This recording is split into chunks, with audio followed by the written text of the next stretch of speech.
Welcome back to Syndology 101, and it's been probably about a month since my last video. The Viper is still up in the air. Couple different reasons. I did find a transmission.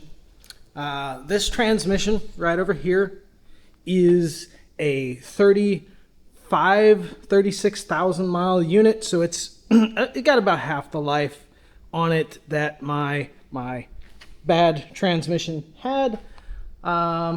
So I've actually had this for about 2 or 3 weeks now, and fluid changed, got a new seal on the end, and yeah, I had hoped to have this transmission in quite a bit sooner than I have, but unfortunately, due to a couple different things, little odds and ends and whatnots, I don't have the transmission in.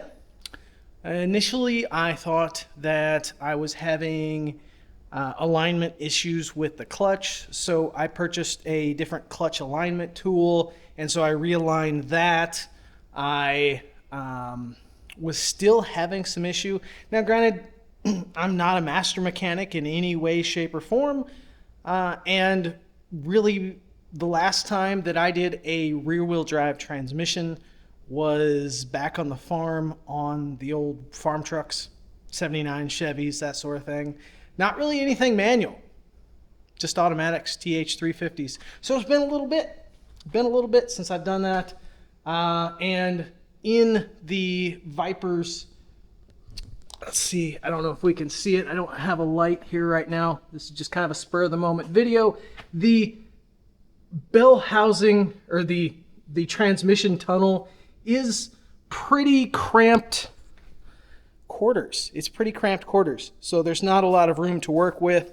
And the alignment issue that I was having with the transmission, which I thought was originally maybe the clutch and the pilot bearing, was just fighting one another. I replaced the pilot bearing because I did screw up my initial pilot bearing that I put in. I screwed that one up. So I had to pull that out. I installed a new pilot bearing, recentered up the clutch, and I was still having an issue. It was fighting me. No buts about it. And I had some longer bolts.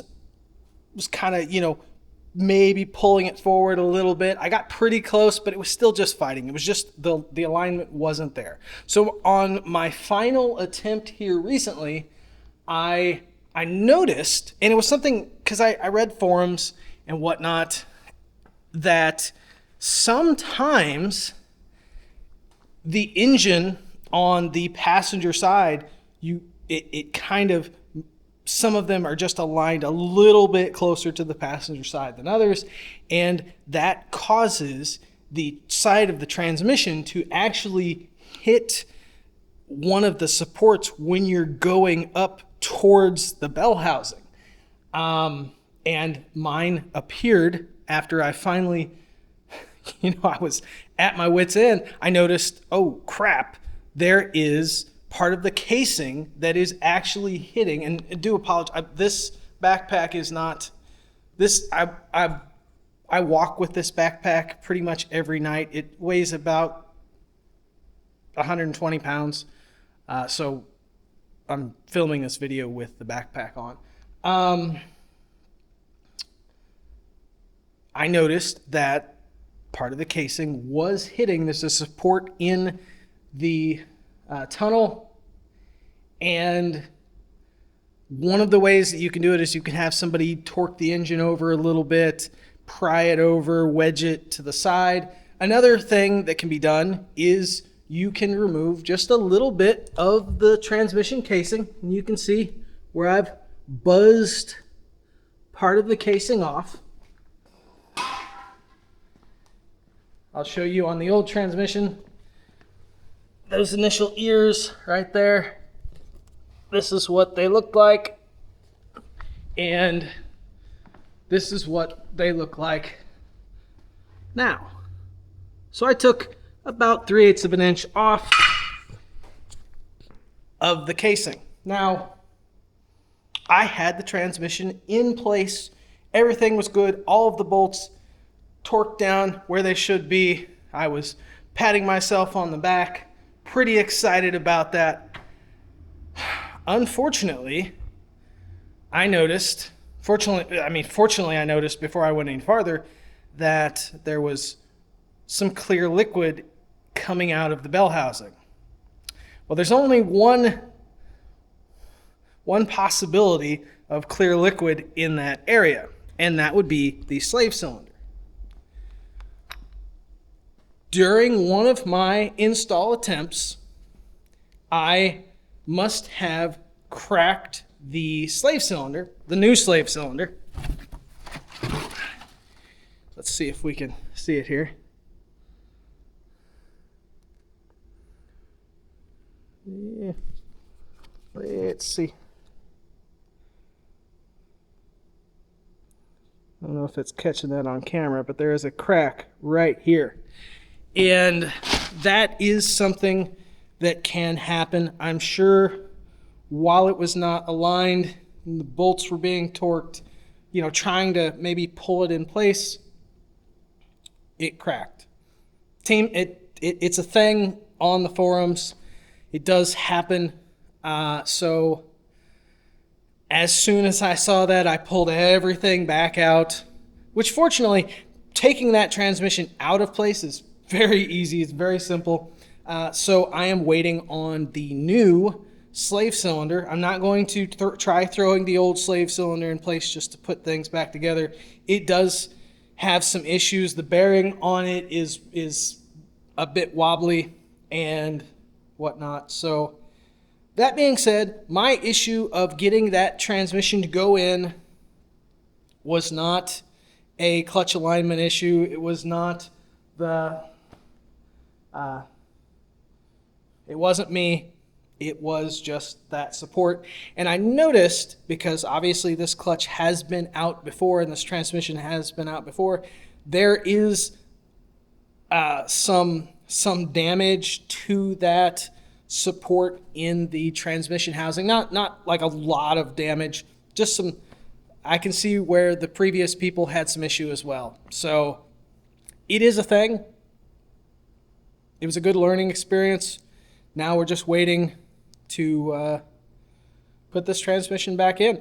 I would have had this thing in a lot sooner, really just waiting for parts. Between this being, at the time of this video, the start of the holiday season and the postal services, UPS and the post office, FedEx seems to be a little bit better at this point in time, have just been really, really not great. Which is very unfortunate. My business relies on the postal services. I get a lot of parts shipped in for supplies, and I ship a lot of things out to people, and I am not looking forward to this season. I'm really, really, really not. This is one of the worst. I have shipments coming in that are literally just, they don't know where they're at. They're saying they're arriving late, transporting to the next facility, and we're talking like 5 days on. So anyways, I know you guys don't care about all that, but that's where the Viper is at. I have a transmission. I should have the new transmission in relatively shortly. Just waiting for some parts. So that's where we're at. We have a new transmission. It's a salvage transmission from a 2001, 2002. It has 36,000 miles on it. I filled it with new fluid, and I'm just waiting for parts. So that's where we're at with the Viper, and I am extremely excited to get this thing back on the road. I have hated seeing it just standing, sitting up in the air, but at the same time, I still own a Dodge Viper. Can't really complain with that. So that's my update video. Try to keep it without going long-winded 10 minutes. And so that's where we're at now. So, yeah. If you have any questions, if you have any thoughts, if you've ever had to stab a transmission in place in a Viper or are possibly looking at that, that's something to consider. Maybe if you have more people to lend you a hand, wedge that engine over. You might have to unbolt the engine a little bit. For me, buzzing off those K-sears was perfectly fine. I'm not running a twin turbo Dodge Viper. This is a factory engine. It's not going to be pushing a lot of power. So that structural support that I might have lost on those nibs, didn't really see at that being an issue. So anyways, that's the update. If you have any questions, have any thoughts, leave them down below, and I will catch you next time on Syndology 101. Later.